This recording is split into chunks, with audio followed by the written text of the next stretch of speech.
जीवन में कई बार कुछ ऐसी परिस्थितियां आ जाती हैं, कुछ ऐसा दौर आ जाता है जब हम भयानक कष्टों से गुजर रहे होते हैं।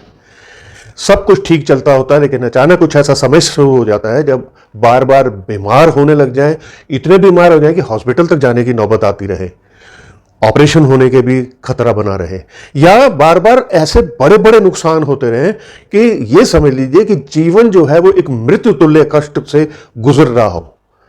ये ज्योतिष में कई बार ऐसा होता है कि द्वितीय भाव और सप्तम भाव हमारी जो जन्म कुंडली का है, उसके जो स्वामी होते हैं उनका कोई बुरा प्रभाव शुरू हो जाए, उनकी दशा, अंतर्दशा, गोचर, कुछ ऐसी स्थितियां पैदा हो जाएं, और ऐसे में ही अष्टम भाव और द्वादश भाव भी बुरे प्रभाव पे आ जाए और कहीं से भी कोई शुभ ग्रह की दृष्टि ना पड़ रही हो, तब इसे प्रबल मार्केश बोलते हैं।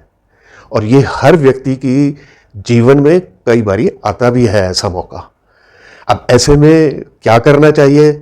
सबसे उत्तम तो यह है कि जन्म कुंडली का विश्लेषण करवा के उसके उपाय कर लिए जाए। लेकिन मैं आपको जो आज बताने जा रहा हूं, यदि आप इन पर आपने काम कर लिया तो आपको फिर किसी भी प्रकार के और उपाय की जरूरत नहीं पड़ेगी। करना यह है कि प्रतिदिन आपने हनुमान जी के समक्ष एक दीपक जलाना है और सामने बैठ के पहले प्रभु राम का सिमरन करके आपने हनुमान चालीसा का बहुत ही मन से पाठ करना है।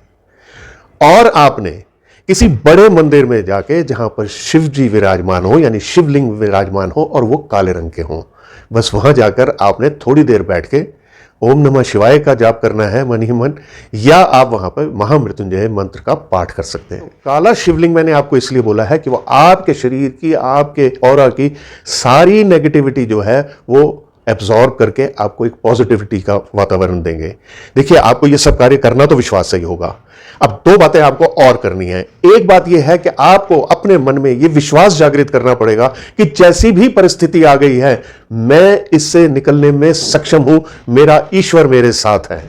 और यह बात हमेशा ध्यान में रखिए कि रोना रोना अपना कि मेरी किस्मत खराब है, मेरी हर रोज रोज तबीयत खराब हो जाती है, मेरे जीवन में भगवान जाने ने मैंने ऐसा क्या कर्म कर दिया है जो मुझे ये पाप भोगने पड़ रहे हैं, इन बातों को आप सोचना तक बंद कर दीजिए और बस चुपचाप बिना किसी को बताए किसी भी हॉस्पिटल में जाकर, किसी डॉक्टर के पास में जाकर किसी मरीज की सेवा कर लीजिए, यानी उसे कुछ दवाइयां ले दीजिए।